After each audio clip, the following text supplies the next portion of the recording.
أعوذ بالله من الشيطان الرجيم.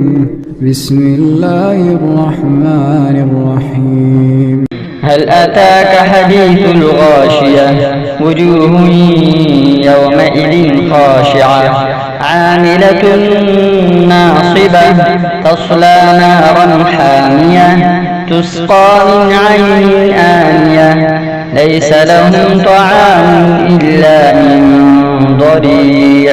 لا يسمن ولا يغني من جوع وجوه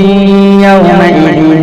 ناعمة لسعيها راضية في جنة عالية لا تسمع فيها لاغية فيها عين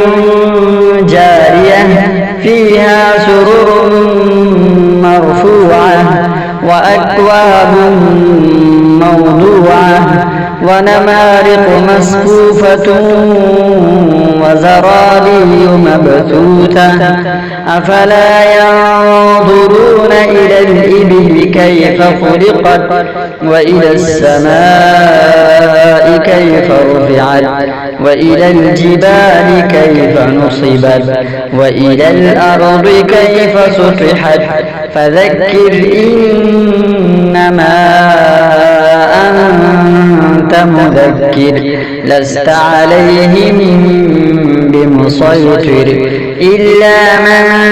تولى وكفر فيعذبه الله العذاب الأكبر إن إلينا إيابهم ثم إن علينا حسابهم